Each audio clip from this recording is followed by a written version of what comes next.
हाँ जी,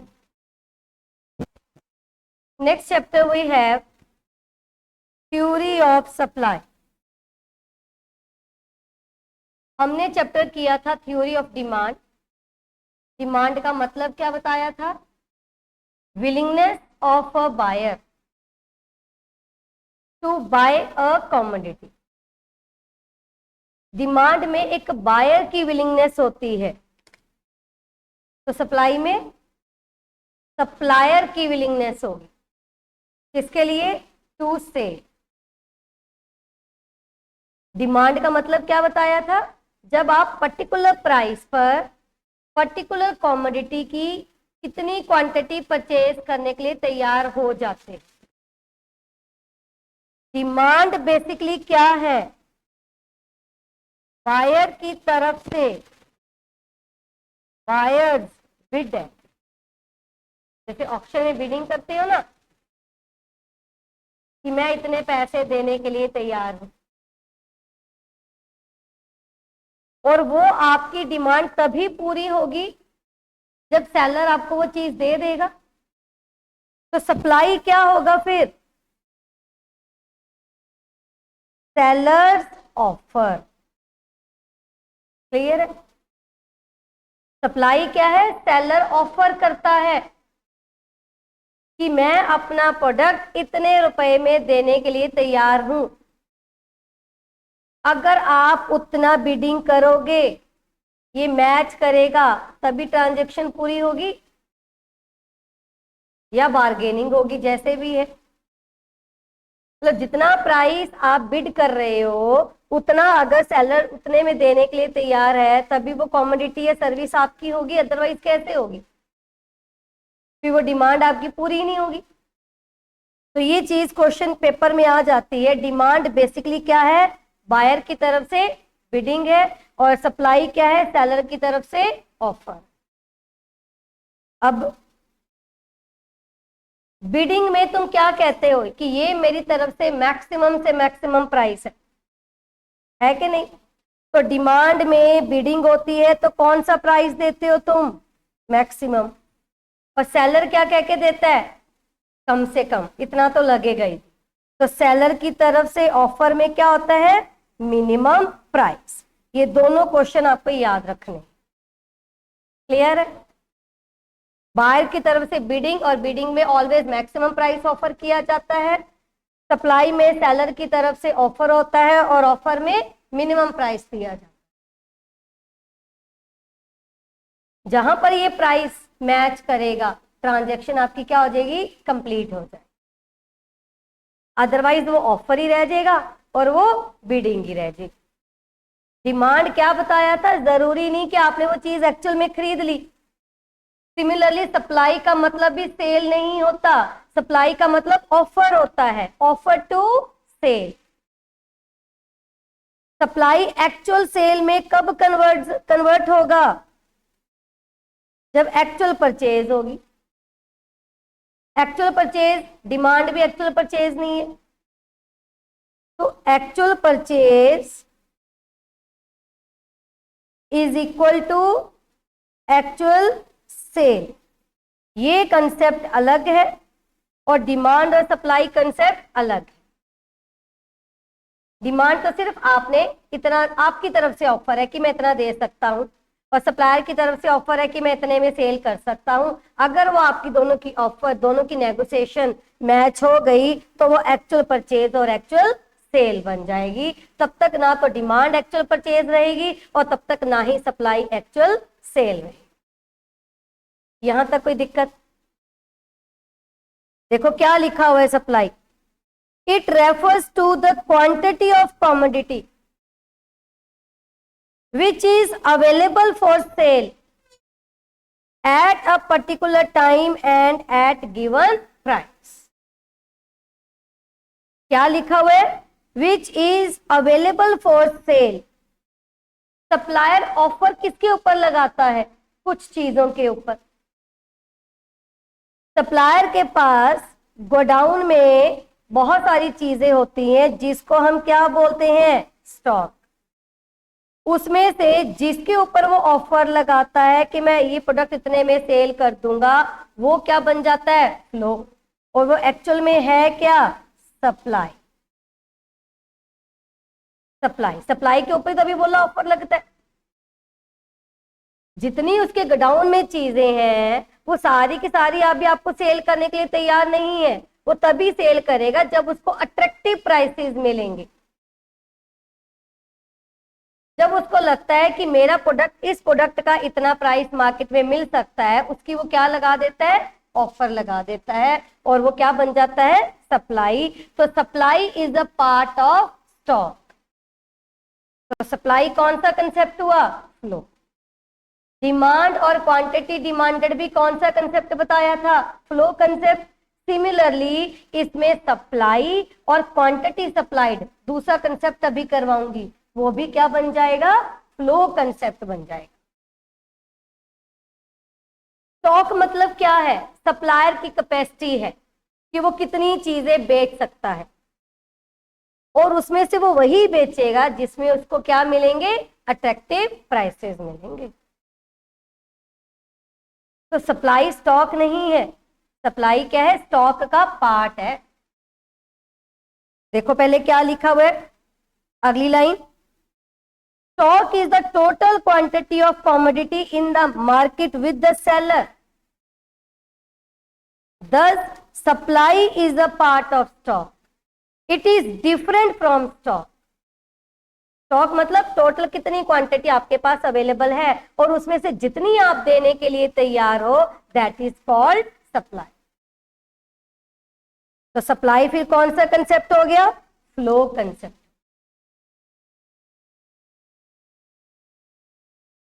supply flow concept क्यों है? क्योंकि यहां पर एक पीरियड ऑफ टाइम आ जाता है।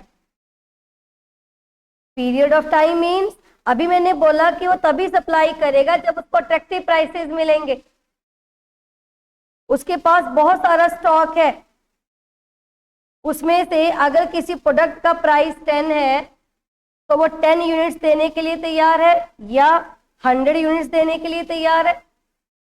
जैसे प्राइस 20 हुआ, उसकी विलिंगनेस टू सेल बढ़ गई, कितनी? 200। प्राइस बढ़ा तो वो और ज्यादा सप्लाई करने के लिए तैयार हो गया। तो ये कोई एक पॉइंट ऑफ टाइम पर तो नहीं होता ना, इसमें पीरियड आ जाता है। मान लो एक दिन का, जब उसको अपने प्रोडक्ट के 10 रुपए मिल रहे थे तब वो कितने यूनिट देने के लिए तैयार था? 100। जब उसको 30 रुपए मिल रहे थे तब वो कितने बेचने के लिए तैयार था? 300। क्योंकि बायर का मेन मोटिव क्या है? कम पैसे से ज्यादा सेटिस्फेक्शन हासिल करना। सप्लायर का मोटिव क्या है? ज्यादा से ज्यादा पैसे आपसे हासिल करना, ज्यादा सेल करना। सप्लायर का मेन मोटिव होता है कि मैक्सिमम प्रॉफिट अर्न करना। और मैक्सिमम प्रॉफिट किस कंडीशन में हो सकता है? या तो वो प्राइस ज्यादा रखे या प्राइस कम तो सेल ज्यादा हो, अगर आपके पॉइंट ऑफ व्यू से सोचे। लेकिन यहां पर हमने अभी आपका पॉइंट ऑफ व्यू नहीं देखना, हमने सिर्फ सेलर की बात करनी है। सेलर तभी ज्यादा सप्लाई करेगा अगर उसको प्राइसेस ज्यादा ऑफर होंगे। ज्यादा प्राइस पर वो क्या करेगा? ज्यादा सप्लाई। अगर उसको अपने प्रोडक्ट का कम प्राइस मिल रहा है, उसको लगता है कि ये तो मैंने ज्यादा में खरीदा हुआ है, मैं कम में क्यों दूं, तो वो सप्लाई क्या कर देगा? उसकी कम कर देगा। क्लियर है? बात समझ में आई मैं क्या कहना चाहती हूँ?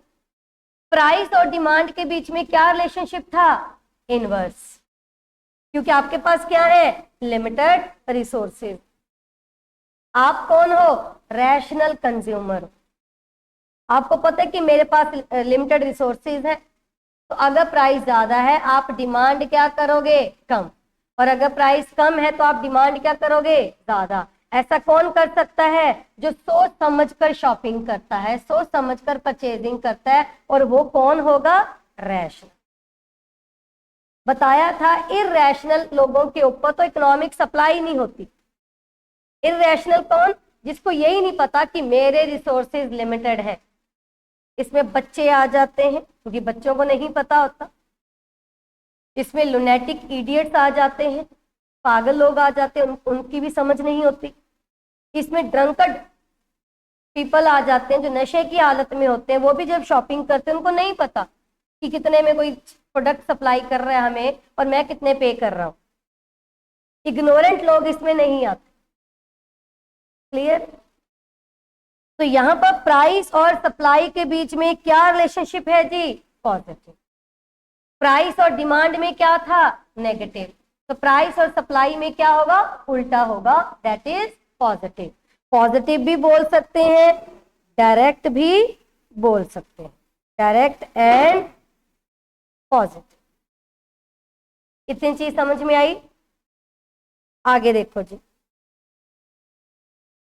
Supply refers to what a firm, firm मतलब सेलर, एक ही बात है, what a firm offer for sale in the market, क्या वो ऑफर दे रहा है तुम्हें, not necessarily to what they are succeeding in selling. Offer कई बार ज्यादा चीजों की थी, सेल उतनी होती नहीं, तो सप्लाई मतलब जितनी वो ऑफर कर रहा है, ना कि जितना उन्होंने एक्चुअल में बेचा। अब मार्केट में कितने ऑफर्स लगते हैं? ऑफर मतलब कई बार सेल भी लगती है, 50% सेल, अप टू 50%, 50 प्लस 20%, ऐसा लिखा होता है, उनकी तरफ से ऑफर होता है, आप जाओ और परचेज करके ले आओ। लेकिन जितना वो ऑफर लगाते हैं, जो सोच के वो ऑफर लगाते हैं, समटाइम्स उतना उनका माल नहीं बिकता। Not necessarily to what they succeed in selling, जरूरी नहीं है कि ऑफर एक्चुअल में ट्रांजैक्शन में बदलेगी ही बदलेगी, वो आपके ऊपर भी डिपेंड करता है, आपके रिसोर्सेज के ऊपर भी डिपेंड करता है। What is offered may not get sold, जरूरी नहीं जो ऑफर किया जाता है उतने में वो चीज बिक ही जाती है। Clear? Supply is a flow, ये हो गया। अब पिछले चैप्टर में एक मैंने आपको डिमांड का कंसेप्ट बताया था और एक क्वांटिटी डिमांडेड बताया था, साथ साथ वो चैप्टर भी पैरेलल चलेगा थोड़ा सा। डिमांड क्या बताया था? अल्टरनेटिव प्राइसेस थे और उसके अगेंस्ट तुमने अल्टरनेटिव डिमांड बताई थी जो कि प्राइसेस के बढ़ने पर कम हो रही थी। क्वांटिटी डिमांडेड क्या बताया था? एक ही प्राइस और उसके ऊपर एक ही क्वांटिटी, अल्टरनेटिव नहीं है। ऐसे ही सप्लाई और क्वांटिटी सप्लाइड में है। सप्लाई में क्या है? अल्टरनेटिव प्राइसेस है कि अगर प्राइस इतना तो सप्लाई इतनी, प्राइस इतना तो सप्लाई इतनी। लेकिन क्वांटिटी सप्लाइड में क्या है? सिंगल प्राइस है एक टाइम पर और सिंगल ही क्या है? सप्लाई। क्वांटिटी डिमांडेड में भी क्या बताया था? Particular quantity against particular price. ऐसे ही क्वांटिटी सप्लाइड है, particular quantity against particular price. Quantity किसकी? सप्लाई की। अब क्वांटिटी दो चीजों की आ गई, डिमांड की भी और सप्लाई की भी। तो जब भी मैं डिमांड की क्वांटिटी की बात करूं तो क्यू डी लिखेंगे और जब भी मैं सप्लाई की क्वांटिटी की बात करूंगी तो क्यू एस लिखेंगे। इतनी चीज क्लियर? आगे देखो जी क्या है। The quantity supplied is so much per unit of time, per day, per week and per year. मतलब ये भी पॉइंट पीरियड ऑफ टाइम पर है, पीरियड ऑफ टाइम, लेकिन इसमें क्या रहता है? स्पेसिफिक प्राइस होता है और उसके अगेंस्ट क्या रहती है जी? Specific quantity. Single price single quantity. जब हमारे पास वेरियस प्राइसेस और वेरियस क्वांटिटीज आ जाएंगे तो वो क्या बन जाएगा? सप्लाई। नेक्स्ट टॉपिक हमने क्या डिस्कस किया था? Determinants of demand, factors affecting demand. कि डिमांड के ऊपर कौन से फैक्टर्स असर डालते हैं। पहला क्या किया था, प्राइस। प्राइस बढ़ेगा तो आप डिमांड कम कर दोगे, प्राइस कम होगा तो डिमांड ज्यादा कर दोगे। अब यहां पर भी प्राइस की ही बात हो रही है। आप सप्लायर हो, अगर आपको अपने प्रोडक्ट का ज्यादा प्राइस ऑफर होगा तो आप सप्लाई भी क्या करोगे, ज्यादा। और अगर प्राइस कम ऑफर होगा तो आप सप्लाई क्या करोगे, कम।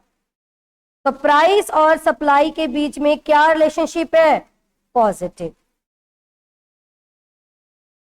क्लियर, यहां तक कोई डाउट? अब आपने इस पूरे चैप्टर में सप्लायर बन के सोचना है, ना कि कंज्यूमर। नेक्स्ट टॉपिक है प्राइस ऑफ रिलेटेड गुड्स। अब मैं इसमें कॉम्प्लीमेंट्री की बात नहीं करूंगी, मैं सिर्फ सब्स्टिट्यूट की बात करूंगी। कैसे, अभी समझ में आएगा।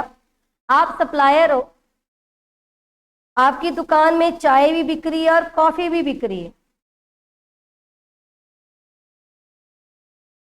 आप पेन भी बेच रहे हो, पेंसिल भी बेच रहे हो,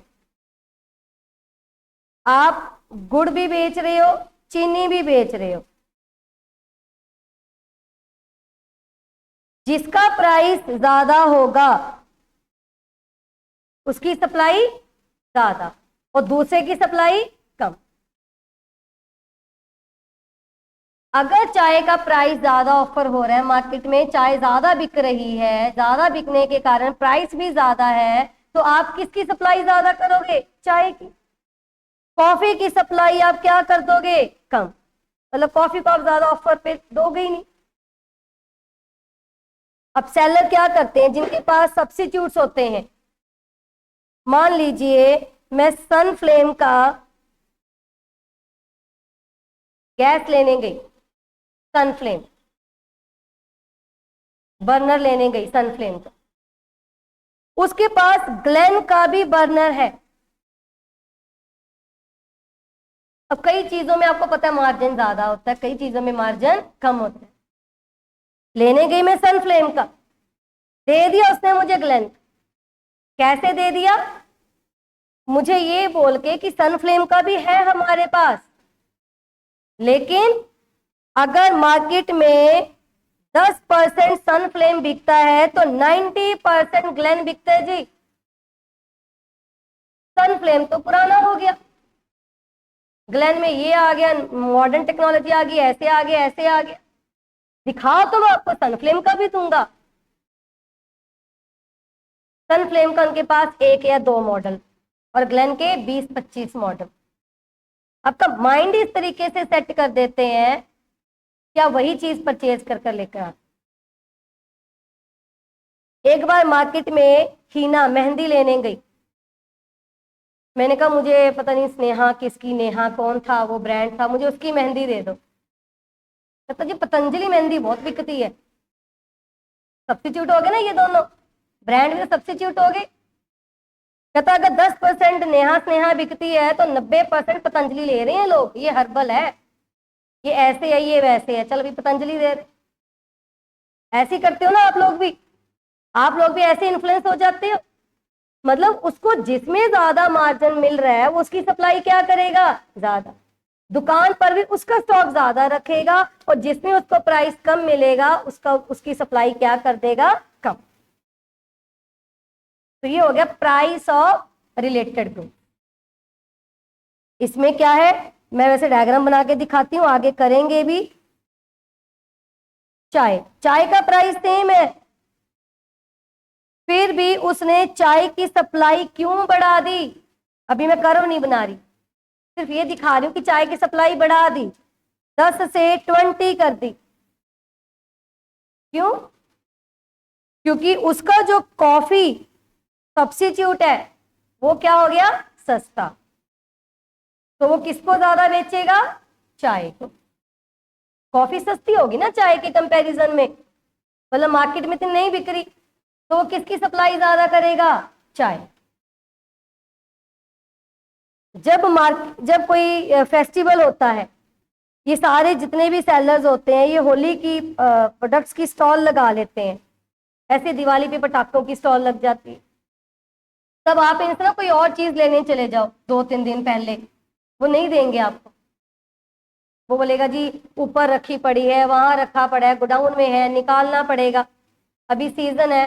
अभी उनका ध्यान किस पे होता है? उसी प्रोडक्ट के ऊपर होता है, क्योंकि उसकी डिमांड ज्यादा, उसका प्राइस ज्यादा और उसकी सप्लाई भी ज्यादा। क्लियर होगी बात क्या कहना चाह रही हूं मैं? तो यहां पर कॉम्प्लीमेंट्री क्यों नहीं लिया हमने? सिर्फ कौन सा रिलेटेड प्रोडक्ट लिया? सब्स्टिट्यूट। क्योंकि हम ये मान के चलते हैं कि सब्स्टिट्यूट्स एक ही सेलर के पास होते हैं, लेकिन कॉम्प्लीमेंट्री के सेलर अलग अलग होते हैं। कार का सेलर अलग है, पेट्रोल का सेलर अलग है।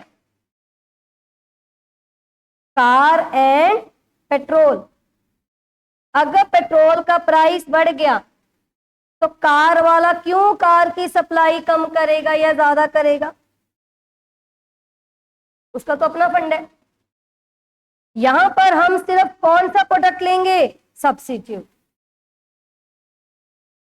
टी एंड कॉफी, अगर चाय का प्राइस उसको ज्यादा मिल रहा है तो वो चाय की ही सप्लाई ज्यादा करेगा, और फिलहाल कॉफी की सप्लाई वो क्या करेगा? कम करेगा। तुम किराना का सामान लेने जाते ही हो, हर चीज के कितने सब्स्टिट्यूट्स हैं। कई बार आप जाते हो, वो कहते हैं ये मार्केट में नया प्रोडक्ट आया है जी, आप इसको यूज करके देखो। उसको तो अच्छा लगता है, सेलर को तो नया आया, उसको चलाना भी है, उसमें उसको स्टार्टिंग में मार्जिन भी ज्यादा होगा। आप लेने कोई और ब्रांड गए थे, दे कोई और दिया उसने, आपने घर आके यूज किया, उसका कोई फायदा ही नहीं हुआ, है कि नहीं? तो सेलर ऐसा करते हैं। समझ में आ गया? प्राइस ऑफ रिलेटेड गुड्स क्या बताया अभी? कि अगर एक का प्राइस बढ़ेगा तो दूसरे की सप्लाई क्या हो जाएगी? कम हो जाएगी, क्योंकि वो उसी की सप्लाई बढ़ाएगा जिसका प्राइस बढ़ेगा। चाय का प्राइस बढ़ा तो वो कॉफी की सप्लाई क्या कर देगा? कम कर देगा। देखो क्या लिखा हुआ है, if the price of related commodities rise, coffee का प्राइस मान लो बढ़ गया, they will become relatively more attractive to produce. कौन ज्यादा अट्रैक्टिव हो जाएगा? कॉफी, क्योंकि उसका प्राइस बढ़ गया। एंड सप्लाई विल राइज, किसकी? कॉफी की। कॉफी का प्राइस बढ़ा तो वो कॉफी की सप्लाई बढ़ा देगा, और चाय की सप्लाई क्या कर देगा? कम कर देगा। But the supply of another commodity will fall. Clear? अभी अप्रैल चल रहा है, बुक सेलर का सीजन है, उनके पास ना ज्यादा सप्लाई किसकी पड़ी है? प्राइवेट बुक्स की। एनसीईआरटी तो शॉर्ट ही चल रही है, मिल ही नहीं रही मार्केट में। क्यों? एनसीईआरटी का रेट बहुत कम है, 65 रुपीज, बाइंडिंग करके 80 या 90, कोई 95, बस इससे ज्यादा तो है ही नहीं रेट। कोई चाहे बुक हो 135 की, 140 की, इससे ज्यादा तो रेट ही नहीं है एनसीईआरटी का। और प्राइवेट पब्लिशर 20 पेज की बुक 300 रुपए की, जिसमें हार्डली 20 पेजेस है, और ये स्कूल वाले सप्लीमेंट्री ऐसे लगवाते ही लगवाते हैं,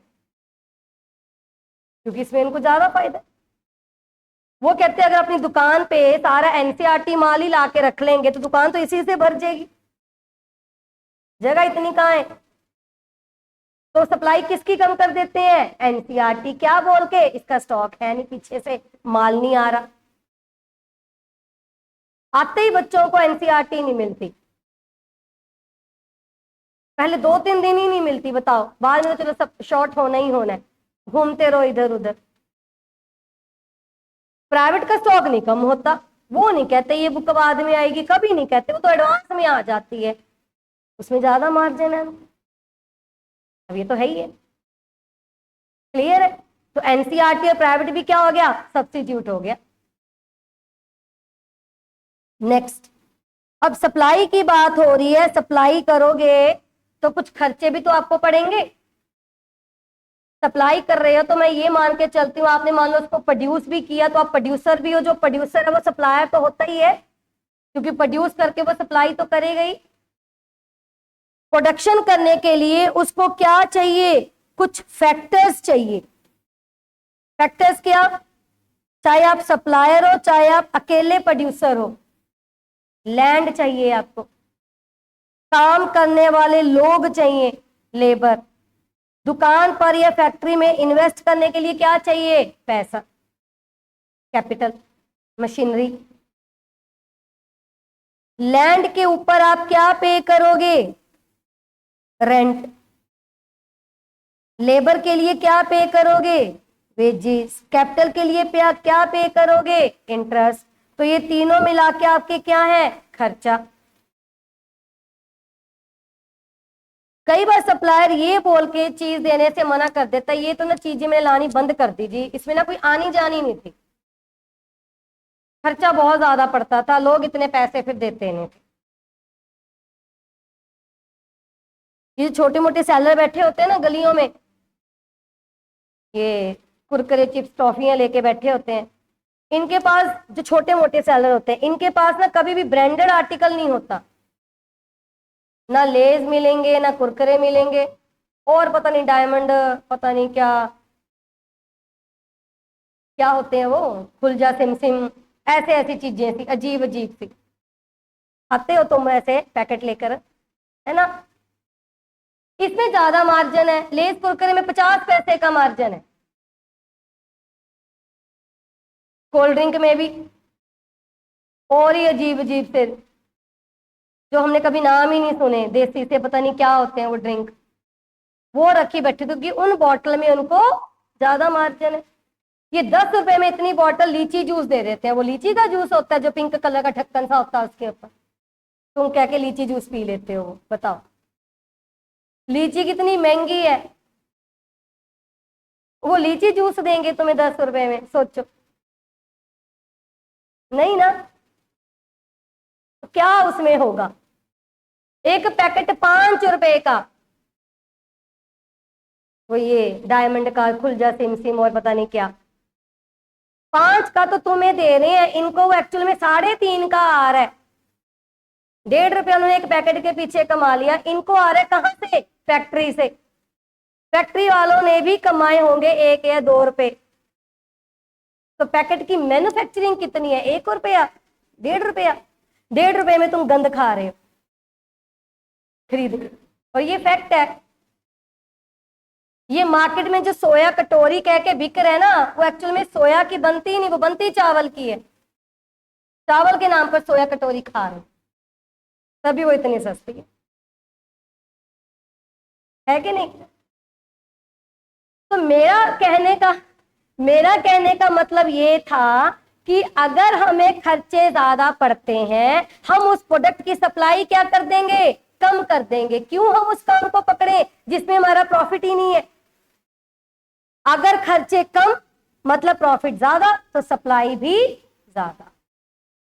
क्लियर है, देखो क्या लिखा हुआ है, a rise in the prices of factors of production. अगर इनके प्राइसेस बढ़ जाएंगे, कॉस्ट बढ़ जाएगी, will make the production of that commodity less profitable.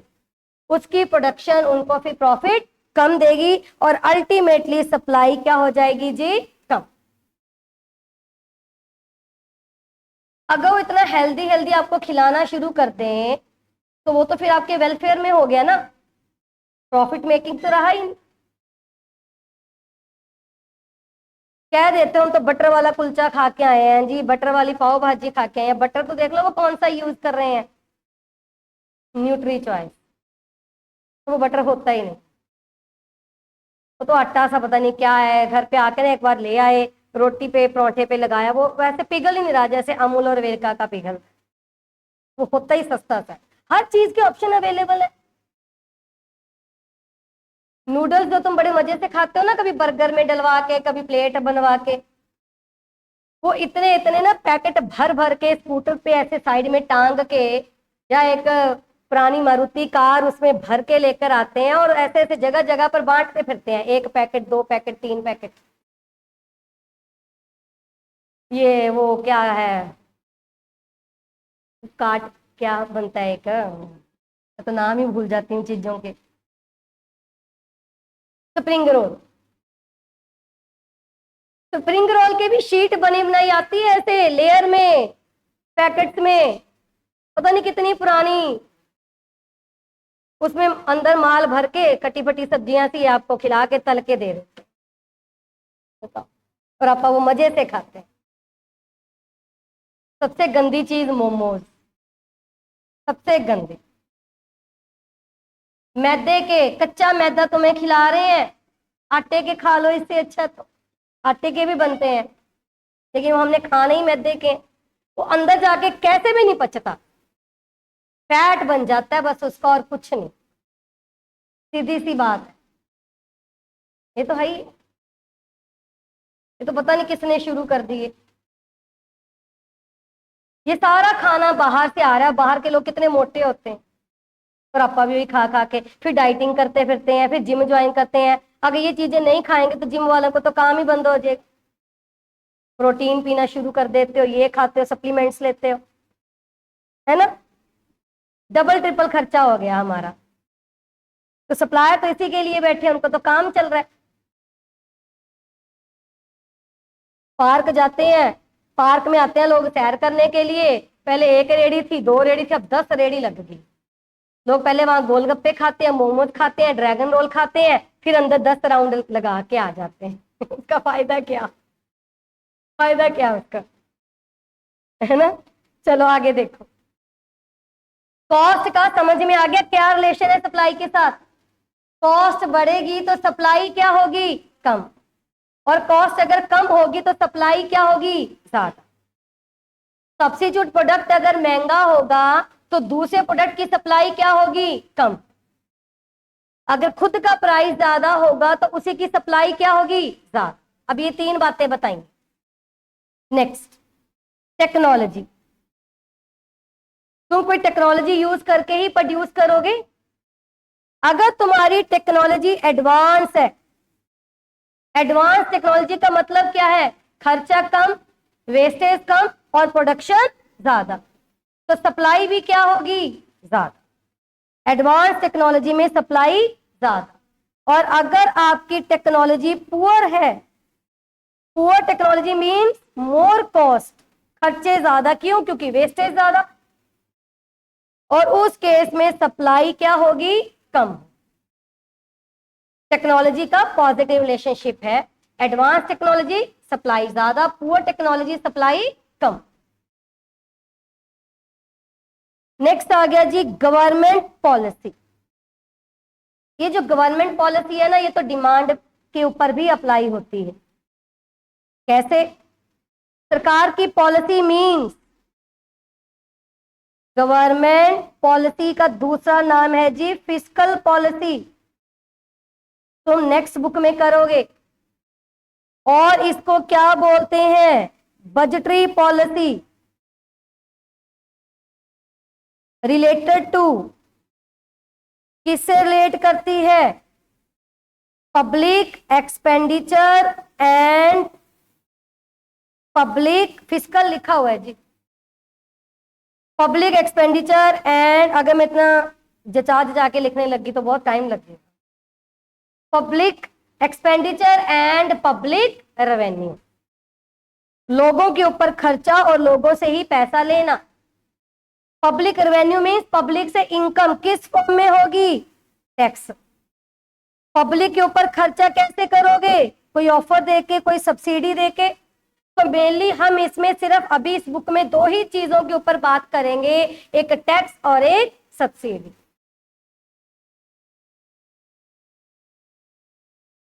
Tax की बात सुन लो, टैक्स कितने तरह के होते हैं, नेक्स्ट बुक में डिटेल में करोगे, डायरेक्ट और इनडायरेक्ट। डायरेक्ट टैक्स कौन, जो आपकी इनकम के ऊपर डायरेक्टली पड़ता है और वो डायरेक्टली आपको ही पे करना होता है। इनडायरेक्ट मतलब ये टैक्स भी अल्टीमेटली आपने ही देना है, लेकिन डायरेक्टली नहीं पे करते, तुम इनडायरेक्टली पे करते हो, तुम्हें पता भी नहीं चलता। और ये क्या है? GST, goods and services tax. एक ही आ गया ना, अब सारा एक ही हो गया, यूनिफाइड पैकेज आ गया हमारे पास जीएसटी के नाम। डायरेक्ट टैक्स, इनकम टैक्स, जिसका डायरेक्ट बर्डन इनकम होल्डर के ऊपर पड़ता है। जितनी ज्यादा इनकम उतना ज्यादा तुम सरकार को क्या दे दोगे? टैक्स। इनडायरेक्ट टैक्स क्या है? बियर तो स्टार्टिंग में कोई और करता है, सेलर ने कुछ चीजें खरीदी, टैक्स कौन पे करेगा? सेलर। बाद में उसने आपको बेच दी, वो टैक्स का बर्डन आपके ऊपर शिफ्ट कर देता है। तुम्हें पता होगा, तुम मार्केट जाके कोई कपड़े खरीद कर लेकर आते हो, जूते खरीद कर लेकर आते हो, मोबाइल लेकर आते हो, वो क्या कहते हैं? आप क्या कहते हो? महंगा है जी। वो कहता है जी जीएसटी लग गया इतना। तो सारा जीएसटी का बर्डन किसके ऊपर शिफ्ट कर देते हैं? आपके ऊपर। तो अल्टीमेटली टैक्स जो है वो किसने पे करना है? कंज्यूमर, चाहे वो डायरेक्ट दे दे चाहे वो इनडायरेक्ट दे। सरकार का main source of income he tax है। अब सरकार इस पैसे का क्या करती है? हमारे ऊपर खर्च करती है। कैसे? मेनली सरकार वीकर सेक्शन, डिप्राइव्ड सेक्शन को अपलिफ्ट करने के लिए करती है। किस फॉर्म में? सब्सिडी की फॉर्म में, उसको ग्रांट देकर।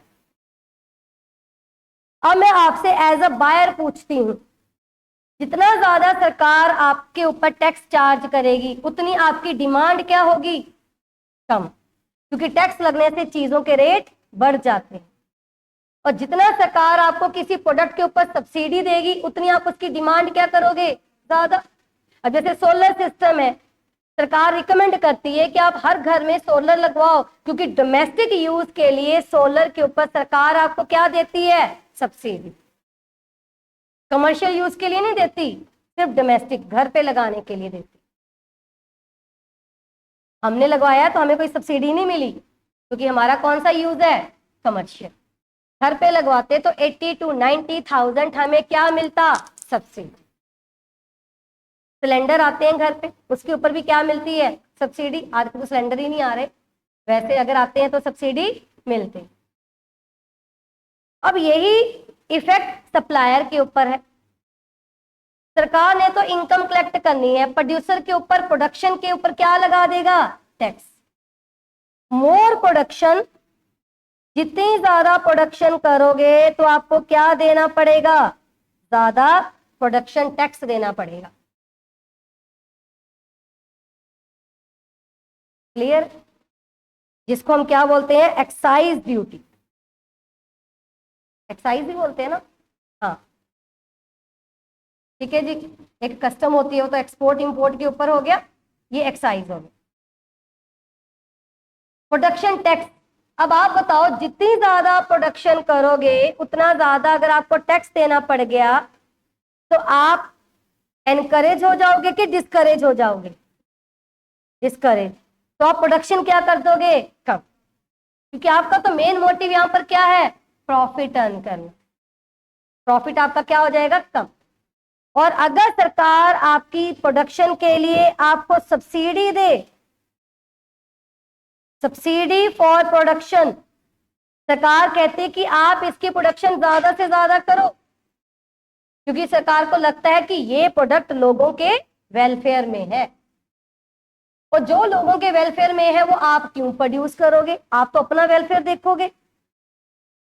आप बोलोगे इसकी प्रोडक्शन ज्यादा करेंगे तो हमारे तो खर्चे बहुत है जी, बचता ही नहीं है कुछ। सरकार कहती कोई नहीं, हम आपको सब्सिडी देंगे लेकिन आप इसकी प्रोडक्शन ज्यादा करो। तो more subsidy mean more production. Subsidy ज्यादा तो प्रोडक्शन भी ज्यादा, सप्लाई भी ज्यादा। टैक्स ज्यादा तो सप्लाई कम। टैक्स का इनवर्स रिलेशनशिप और सब्सिडी का क्या रिलेशनशिप है? पॉजिटिव। क्लियर? ऐसे ही डिमांड में है, सेम। डिमांड में भी सेम है। टैक्स ज्यादा लगा देंगे तो आप डिमांड क्या करोगे? कम। सब्सिडी ज्यादा दे देंगे तो आप डिमांड क्या करोगे? ज्यादा। क्लियर है? नेक्स्ट देखो जी, देखो क्या लिखा है, if government decreases the tax rate, अब सरकार ने अगर टैक्स कम कर दिए तो आप प्रोडक्शन क्या करोगे, ज्यादा, और सब्सिडी बढ़ा दी तब भी आप प्रोडक्शन क्या करोगे, ज्यादा। फ्यूचर एक्सपेक्टेशन अबाउट प्राइस, ये तो डिमांड में भी था, उसमें क्या बताया था, अगर आपको ये एक्सपेक्टेशन हो जाती है कि कल को प्राइस बढ़ने वाला है तो आज आप डिमांड क्या करोगे, ज्यादा, और कल अगर प्राइस गिरेगा तो आज आप डिमांड क्या कर दोगे, कम। अब आप सप्लायर हो, मान लो आपका पेट्रोल पंप है, आपको पता चल गया कि आज रात 12 बजे के बाद से पेट्रोल का रेट बढ़ जाएगा 2 रुपए से, तो अभी आप आज दोपहर को सप्लाई क्या कर दोगे आप, क्यों, क्योंकि आपको ज्यादा प्राइस पे बेचने में फायदा है कि नहीं। और अगर एज अ सेलर आपको ये एक्सपेक्टेशन हो जाए कि आधी रात के बाद से पेट्रोल के रेट कम हो जाएंगे, तो अभी आप ज्यादा ऑफर करोगे, कूपन दे दिया जी, कुछ और कर दिया, है ना। तो वो जरूरी तो नहीं कि आपने ज्यादा सप्लाई की तो वो लोग खरीदेंगे, वो तो लोगों के ऊपर डिपेंड करते हैं ना। मैं तो अभी आपकी बात कर रही हूँ। अगर आपको ये एक्सपेक्टेशन हो जाए कि फ्यूचर में रेट बढ़ेगा तो आज आप सप्लाई क्या कर दोगे, कम, और अगर फ्यूचर में रेट गिरेगा तो आप सप्लाई ज्यादा करने की कोशिश करो। क्लियर। सीजन चला जाता है किसी चीज का तभी वो सेल लगा देते हैं ना, उनको पता है कि कल को तो इसके रेट और गिरेंगे, ऑफ सीजन हो जाएगी ये चीज, तभी वो ज्यादा सेल पे चीजें निकालने की कोशिश करते। अब उनको पता है कि सीजन आने वाला है तो वो बोलेंगे सेल तो है ही नहीं, सारा कुछ फ्रेश पे है, इसका तो रेट कल को और बढ़ेगा, बल्कि ऐसे करके। Next, nature of competition and size of industry. वैसे तो ये टॉपिक आप डिटेल में करोगे मार्केट के चैप्टर में, क्योंकि है ही उसी से रिलेटेड ये, फिर भी थोड़ा सा यहां पर बताती हूँ। मार्केट में जितने ज्यादा सेलर होंगे उतना ज्यादा क्या होगा, कंपटीशन। कंपटीशन में प्राइस क्या रखना पड़ता है, कम, है कि नहीं। लेकिन अगर सिंगल सेलर हो तो कोई कंपटीशन नहीं, उसमें तुम ज्यादा प्राइस भी रख सकते हो। लेकिन यहां पर बात प्राइस की नहीं हो रही, यहां पर बात हो रही है सप्लाई की। जितने ज्यादा सेलर उतनी ज्यादा सप्लाई, जितने कम सेलर उतनी कम सप्लाई। जब सेलर कम है ना, या एक ही, उसको बोलते हैं मोनोपोली, सिंगल सेलर। उसको पता है मेरे जैसा प्रोडक्ट कोई और नहीं बेच रहा, तो वो सप्लाई क्या कर देगा, कम, और प्राइस क्या कर देगा, ज्यादा, क्योंकि फुल कंट्रोल ओवर प्राइस है। लेकिन जब कंपटीशन होता है, नंबर ऑफ सेलर ज्यादा होते हैं, तुम सप्लाई कम करके करोगे क्या, मार्केट में और बहुत सारे सेलर्स बैठे हैं तुम्हारे जैसे, उल्टा तुम प्राइस क्या रखोगे, कम, और सप्लाई क्या करोगे, ज्यादा, क्योंकि तुम कंपटीशन में हो।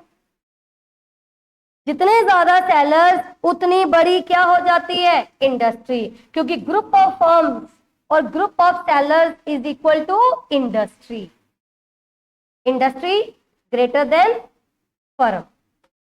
फर्म एक सिंगल सेलर है, जब एक ग्रुप ऑफ फर्म्स एक जगह पर इकट्ठी हो जाती है तो वो क्या कहलाती है, इंडस्ट्री। कहते हैं अगर कॉम्पिटिटिव कंडीशंस है, मतलब नंबर ऑफ सेलर्स ज्यादा है तो सप्लाई ज्यादा होगी, लेकिन अगर मोनोपोलाइज्ड कंडीशन है तो उसमें सेलर क्या होगा, कम है, और सप्लाई भी क्या होगी, कम। If there are large number of firms in the market supply will be more. ठीक है, और इस लाइन को बाद में डिस्कस करेंगे, ये जो हाईलाइट की हुई है बाद में डिस्कस करेंगे मार्केट के चैप्टर में। अदर फैक्टर्स देखो जी, सप्लाई तो सरकार की पॉलिसीज के ऊपर भी डिपेंड करती है, सप्लाई तो फॉरेन पॉलिसीज के ऊपर भी डिपेंड करती है, एक्सपोर्ट इंपोर्ट। अभी एलपीजी की सप्लाई कम होगी ना, फॉरेन पॉलिसी के ऊपर असर आया ना, किस वजह से, वॉर की वजह से। Goals of the firm, firm का अगर गोल है सेल्स मैक्सिमाइजेशन, कि नंबर ऑफ यूनिट से मतलब है ज्यादा से ज्यादा बिके तो वो कम प्राइस पर भी ज्यादा सप्लाई करेंगे। लेकिन अगर आपका मोटिव ही क्या है, प्रॉफिट मैक्सिमाइजेशन, तो आप तभी सप्लाई करोगे जब आपको ज्यादा प्राइस ऑफर हो। दो तरह के गोल होते हैं एक फर्म के, एक तो सेल्स मैक्सिमाइजेशन और एक प्रॉफिट मैक्सिमाइजेशन। अगर आपका टारगेट सेल्स को मैक्सिमाइज करना है तो आप कम प्राइस पर भी ज्यादा सेल करोगे, लेकिन अगर आपका टारगेट सिर्फ प्रॉफिट को मैक्सिमाइज करना है तो आप तभी सेल करोगे जब ज्यादा प्राइस।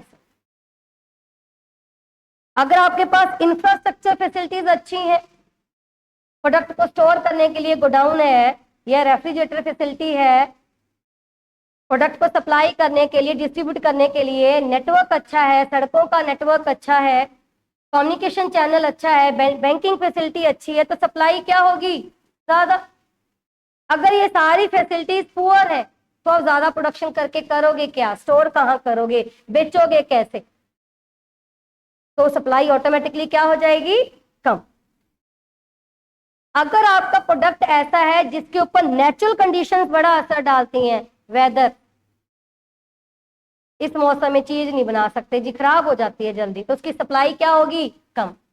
अगर ऐसा प्रोडक्ट है जो ड्यूरेबल है, उसके ऊपर मौसम के कोई असर ही नहीं पड़ता, तो उसकी सप्लाई ज्यादा। फ्लड आ गए, अर्थक्वेक आ गए, तो सप्लाई कम होगी, नॉर्मल कंडीशंस में सप्लाई ज्यादा होगी। मैन मेड फैक्टर, वॉर अभी बताया, लेबर ने स्ट्राइक कर दी, कॉम्युनल दंगे हो गए, जात पात को लेकर दंगे हो गए, इन सब से सप्लाई के ऊपर असर पड़ता है, वो क्या हो जाती है, कम हो जाती है। कम क्यों हो जाती है, क्योंकि हमारे रिसोर्सेज डिस्ट्रॉय हो जाते हैं, रिसोर्सेज कम हो जाते हैं। जो बच्चे +1 में पीपीसी पढ़ के आए हैं, प्रोडक्शन पॉसिबिलिटी कर्व, उसमें उन्होंने करा हुआ है कि पीपीसी लेफ्टवर्ड कैसे शिफ्ट करती है, तो यही लिखा हुआ है, नेचुरल क्लाइमेटीज आ गई या कुछ ऐसे मैन मेड रिसोर्सेज हो गए, मैन मेड रीजंस हो गए, फैक्टर्स हो गए। क्लियर है, मतलब इन सब चीजों से हमारे रिसोर्सेज डिस्ट्रॉय हो जाते हैं, जिस वजह से प्रोडक्शन के ऊपर तो असर पड़ेगा ही। अब ईरान में कितना डिस्ट्रक्शन हो गया, उसकी वजह से अदर कंट्रीज के ऊपर कितना असर पड़ रहा है, पाकिस्तान को कितना लॉस हो गया। ये नहीं है कि अमेरिका को नहीं हो रहा, उसको भी लॉस हो रहा है, तो रिसोर्सेज तो सबके डिस्ट्रॉय हो रहे हैं। ठीक है, इतना क्लियर है जी, बाकी कल करते हैं।